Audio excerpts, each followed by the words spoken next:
Welcome, everybody, to Off the Cuff. I am Adam Banks. Thank you for listening to the show, coming at you live from Lexington, Kentucky. I'm playing this song, the Yin Yang Twins, throw it back to 2003, because I just watched my first rap concert ever in Lexington last night. It was Petey Pablo, the Yin Yang Twins, and Chingy all came out and performed. It was pretty cool to see everybody at a rap concert, how they act, how it's so much different from the concerts that I've been to, because I've only been to country concerts, and this is my first rap concert. The culture is completely different. People are dancing. People, I feel like, are much more happier at these rap concerts. People say what you want to about rap music. People really, when they listen to it, they get enthralled with it, and it builds this happy energy around people, and people like to dance, have fun, and it was just a good time. It was the most fun I've ever had at a concert. I went with my friends, and we all had a great time. I knew I would go to this concert and see people that I know, and I went with my friends, but I also seen friends that I hadn't seen in a long time at this concert. So it was just really cool to go and catch up with people that I hadn't seen in a while, listen to some good music, and just kind of get a throwback to the kind of music that I listened to in high school. Like I said, this music was out from like 2003 to 2006, and they came out with some hit singles that will always be iconic in the rap industry. Okay, so the biggest story trending around the world is, of course, Papa John's. John Schneider, the CEO and founder of Papa John's, he has been under a lot of controversy after his racial slur of using the N-word has went viral. Apparently, John Schneider was on the telephone and he used the racial slur. It happened on July the 11th, 2018, and he was on the phone with a marketing agency called Laundry Services. He said, quote, "Colonel Sanders called blacks Niggers, and Sanders never faced public outcry," end quote. After the call, the owner of the marketing agency moved to end their contract with Papa John's. Schneider resigned as the chairman of the board the same day of the incident was reported. Later that same day, Schneider also stepped down from his position on the University of Louisville Board of Trustees. And this is a man who is worth about $750 million. Pretty much a billionaire. He's got his name plastered on a lot of things. For instance, the University of Louisville Stadium, Papa John's football stadium. Louisville has cut ties with Papa John altogether. They're no longer going to sell his pizza. They're no longer going to have John Schneider on the Board of Trustees. And they're removing his name from the stadium. There are a lot of other places that have Papa John's pizza that now have cut ties with the company. The New York Yankees, for instance, sells Papa John pizza at their stadium. That's not going to happen anymore. The University of Kentucky, they sell Papa John's pizza at their sporting events. It's not going to happen anymore. The Miami Marlins, they've cut ties with Papa John's. The Tampa Bay Rays have cut ties with Papa John's. It's even caused fallout in his hometown. Papa John Schneider, he's from Jeffersonville, Indiana, and he recently gave a $400,000 donation to restore a field house, which is a historic gym in Jeffersonville.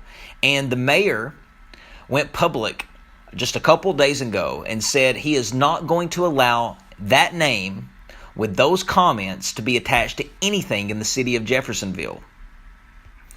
John went as far as pledging $800,000 to the city of Jeffersonville.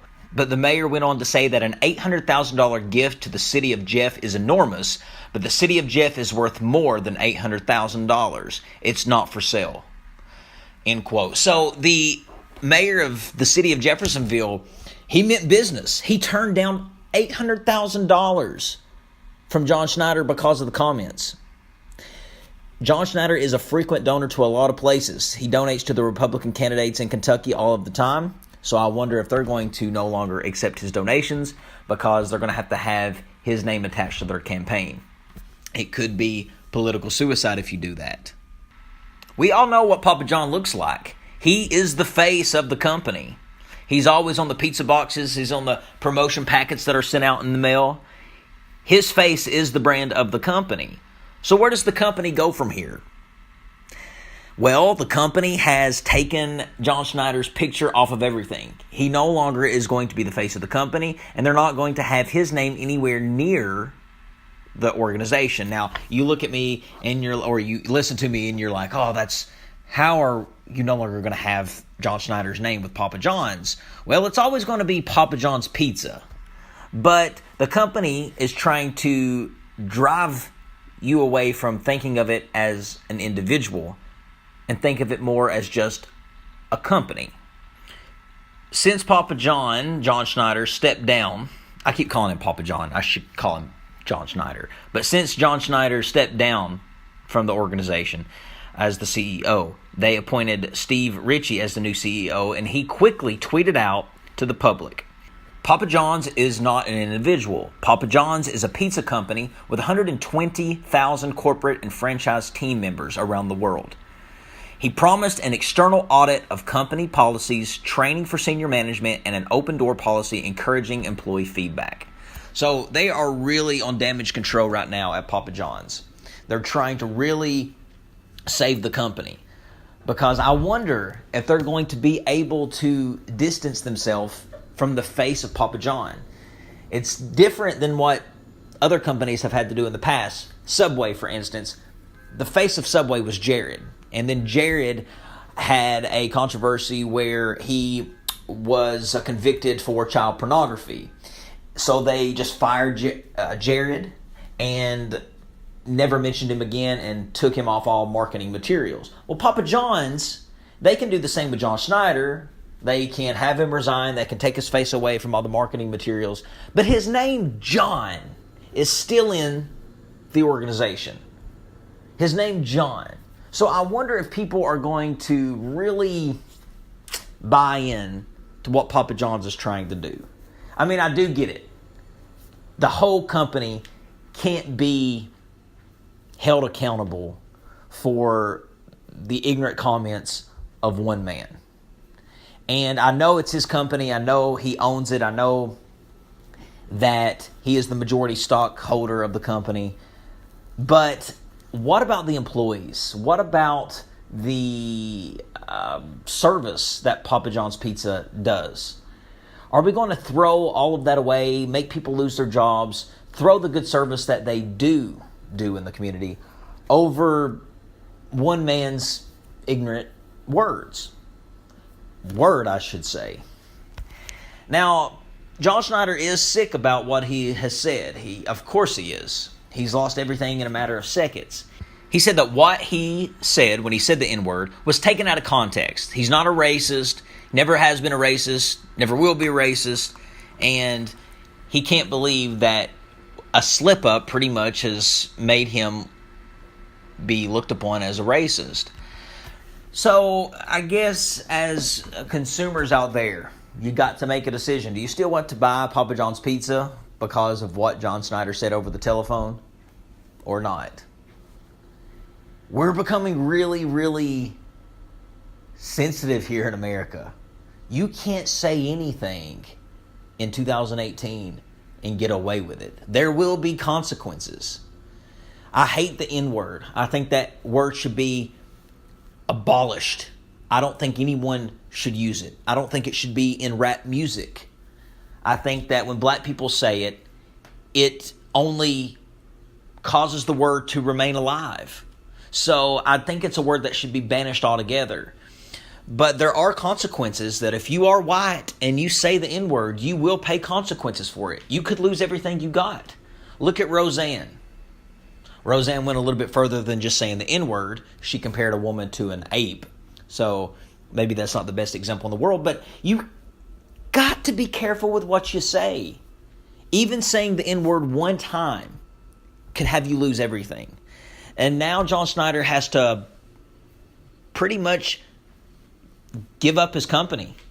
If he sticks around, there's going to be so many other vendors to back out of buying Papa John's Pizza. This could blow over, but it may not. We've seen this trend before.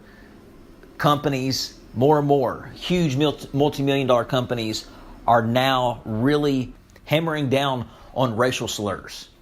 And they're not allowing it. There's a zero tolerance for it. So if he sticks around, his company's never going to be the same again with the way trends are. But people are saying, okay, John, just step away from the company, cut ties with the company, and Papa John's will survive. Well, I mean, if you're John Schneider, why would you do that? It's his company. Why would you want to step down from your company and let other people become rich off of it and still serve pizza when you're not getting anything from it? It's your creation. So I don't know why he would step down if he decides to do that. I don't know. If he steps down, he's still getting paid some way, somewhere, somehow. He's not just going to step away from his own company and say, okay, guys, enjoy my success free of charge on me. I'm not going to take anything, but continue enjoying my success. I don't think he's going to do that. So it's going to be interesting to see what happens with that whole situation. But right now, he stepped down from his company, and he apparently has no ties with it. So we'll find out in the near future if he's still going to be receiving compensation from Papa John's sales. Papa John Schneider, he said, I don't condone racism. I don't condone prejudice. He also added that he would like to issue an apology to the university's football players of color if they would let him. So he is sorry for what he said, and I think that they need to hear him out. I do think that they need to figure out if he is a racist. Look into his past, interview some people, really dig into this. If you're going to take it for face value and just off of one comment, off of one conversation, and say, okay, he's a racist off that one statement, saying it one time, then that's your prerogative. And maybe he is. But maybe he just said it because the word is still alive today. Now, I'm not saying that it's okay to say the word. I would never say the word, and I don't think that anyone should say the word, like I've said, including black people. But the word is still very much alive and existing because of the black culture. It is very apparent that if you are not a part of the black culture, you cannot say that word because you will face serious consequences. You could lose it all. That's why I think that word, the N-word, should be banished and should never be said by anybody. All right, I want to talk about this. Kylie Jenner, it's been reported now that she is the youngest self-made billionaire. And the issue that I take to this is self-made. Is Kylie Jenner really a self-made billionaire? Someone who has been given a platform like she has been given to start off from, to take off from the brand that she already had that she didn't make herself. I have a huge problem with her being called a self-made billionaire. She's not. She's not. Self-made means you had no aid in getting to where you are. She did have an aid to get to where she is. And it's not just good parents. Like, we could all argue and say, oh, we've all been aided to get to where we are. We've had good parents. We had a good pastor. We had good morals that was instilled in us by our grandparents. Yeah, we all had a little bit of help to get to where we're at. But what that means, self-made, that means that Kylie Jenner made herself from the ground up into what she is, to being the billionaire that she is. You can't say that. She comes from the Kardashian family. Her sisters, Kim, Kourtney, and Khloe, and her mom, Kris Jenner, are all known around the world as the Kardashian family. And Kylie Jenner is a part of that family because Kris Jenner is her mother, Bruce Jenner is her father, and they've been on reality television for the last 11 years. And Kylie had that platform to start off from. Before Kylie opened up her lip kit business, which made her the billionaire that she is, Kylie was already a millionaire, not a self-made millionaire. She already had her reality show. She already had a social media following that stemmed from the reality show that she was on. Yeah, Kylie was given the keys to the car of this rich platform, and she definitely drove it, but she didn't do it on her own. She had so many people behind her helping her get to where she needed to go. Yeah, she could have come up with the idea, the concept of, okay, let's come up with a lip gloss to make money. Yeah, she could have done that, but think about the people that she had behind her doing that. There's so many people out there that have great ideas that if they had Kris Jenner as their manager, they could probably get that idea on the market, and you could open up a pop-up shop and it'd be sold out within 30 minutes because of the Kardashian name. Kylie Jenner has that Kardashian name. If Kylie Jenner was a nobody, let's say she was born in Knott County, Kentucky, and she decided to come up with a lip gloss, and she became a billionaire from there, that is what you call self-made.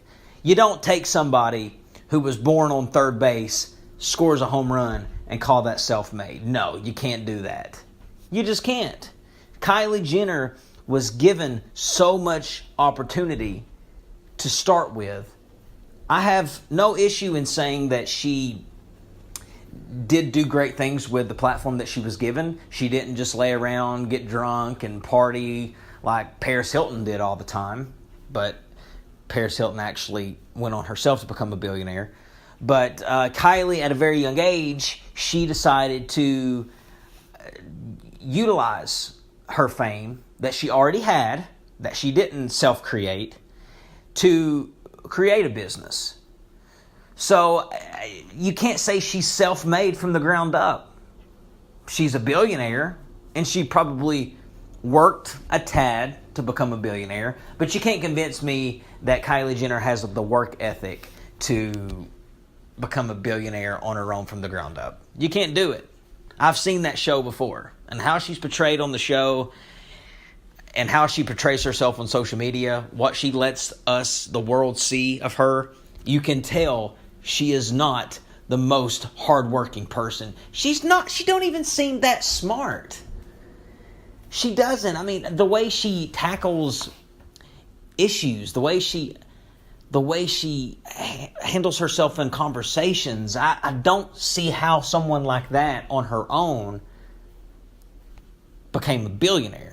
You know why I can't see it? Because it didn't happen. She had so many other people behind her pushing her to become a billionaire. She had her mom, mainly, Kris Jenner, pushing her. She had a team of people that her mom probably hired, pushing her to get there. She was not self-made. She was already Kylie Jenner without the lip kit because of the Kardashian family, and she just utilized that platform that she had to create a business that took off and made her $1 billion. But she's not a billionaire.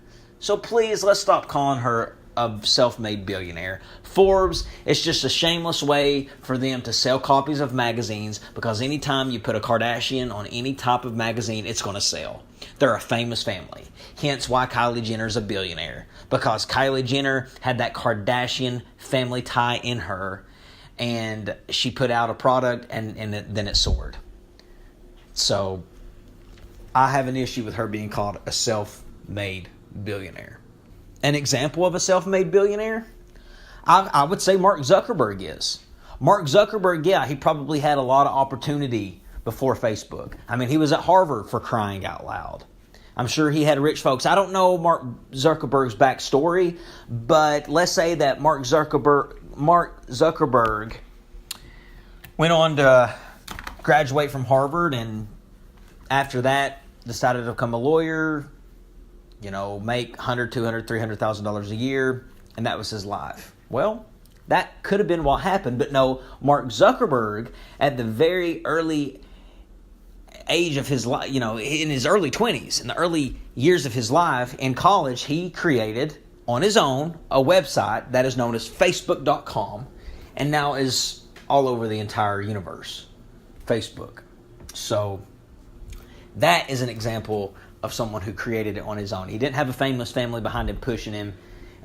If he had a team that helped him, he put together the team. Kylie Jenner didn't put together this team. Mark Zuckerberg did. Mark Zuckerberg didn't have a social media following because he created social media. Mark Zuckerberg is basically the face of social media. Could you imagine the world without Facebook right now? It would be hard to.